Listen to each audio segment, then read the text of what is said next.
Assalamualaikum warahmatullahi wabarakatuh. My name is Muhammad Rayyan bin Abdul Rashid, number matric 230000562. Now I'm going to talk about how influence technology in Islamic economics. In this era of globalization, the world is no stranger to the use of digital and AI, which is artificial intelligence as a platform to facilitate human affairs and benefits, whether in the fields of work, education, research, and others. However, have we ever thought about how influence technology is in Islamic economics, which is one of the most crucial things in the economic cycles? Before that, let me introduce you. What is Islamic economics? What is it about technology?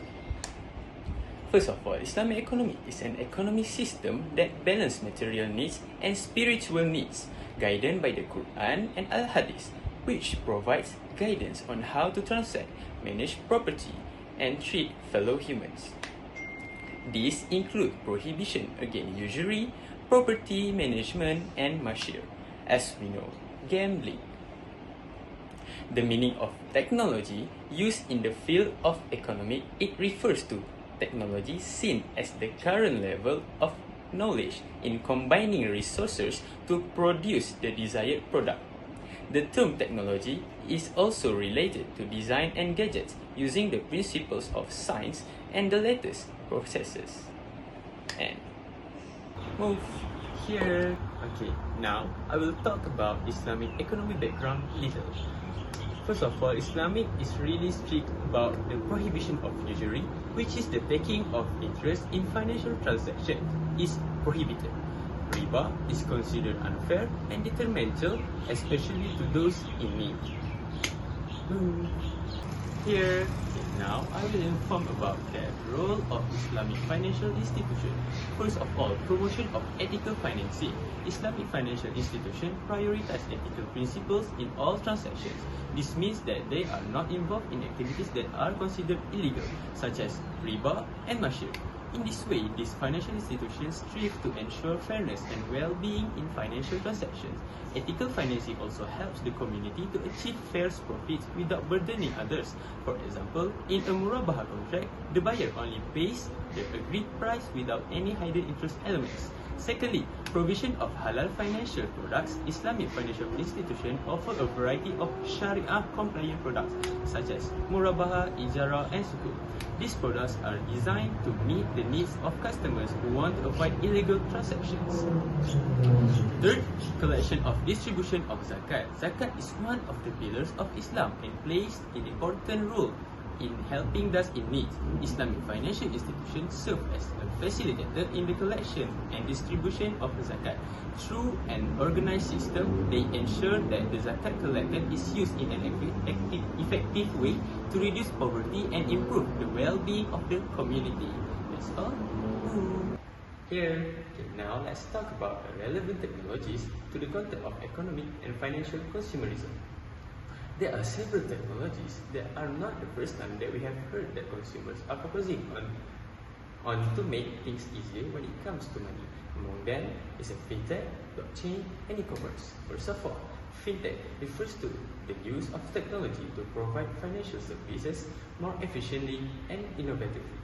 These include mobile apps, digital payment system, and investment platforms that facilitate financial transactions and are Sharia compliant. Secondly, blockchain is also a technology to keep information in the form of cryptographically. It provides a transparent, secure data storage system. Lastly, e-commerce, on the other hand, is the process of selling or buying through online platform, which involve the use of technology to facilitate transactions that take place in the virtual world. Here. Okay. Now I will tell you about the usage of those apps I mentioned before statistically. Starting with the adoption of fintech, according to a report by Statista, the number of users of fintech services worldwide is expected to reach 3.6 billion by 2024 compared to 2.5 billion in 2020. Secondly, e-commerce technology. In Marketers report showed that global e-commerce sales are expected to reach 4.8 trillion in 2021 and are expected to continue to grow to 6.39 trillion by 2024.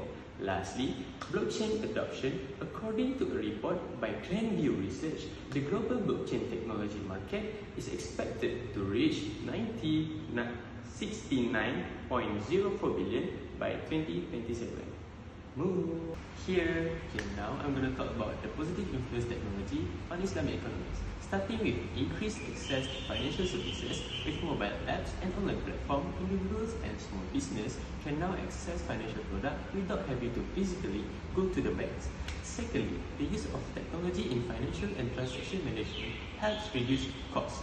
Process automation and digitalization reduce the need for paperwork and simplify the banking process. Thirdly, the birth of consumers who are more ethical and able to trust each other. Technologies such as blockchain provide transparency in financial transactions. Fourthly, technology is also introducing innovation in financial products. Technology is driving financial innovation towards Sharia compliance. For example, a crowdfunding platform that allows investment in projects that are halal and in line with Islamic ethics. Lastly, digitalization in the zakat and alms management system has greatly eased human work. What is mean in this application of zakat collection and distribution itself? As we know, zakat is not normal, it is a pillar in Islam that can help others. With the help of technology, the process of distributing and obtaining applicant data is easier to obtain. That's all. Here, okay, if there is a positive term, it also got a challenging term. So what is the challenge to bring technology in Islamic economic system? Now, I will tell you about technology challenges in Islamic economics. First of all, the challenge is to ensure that all products and services offered through the technology platform are Sharia compliant. This requires an in-depth understanding and knowledge of Sharia among technology developers and service supervisors. Secondly, lots of people such as our elders still using traditional method to shop, funnel money and collect personal information data. So here is clear that this includes low digital awareness and literacy among some segments of society. Thirdly, the introduction of new things, namely technology, of course limited of information that related to these matters. Here are the aspects that we want to emphasize is the aspect of cybersecurity and data protection. How safe is user data and privacy? With the increased use technology, the risks to cybersecurity and data privacy breach are also increasing. Islamic financial institutions need to ensure that customer data is always protected to avoid the loss of trust. Lastly, it will be a lack of infrastructure.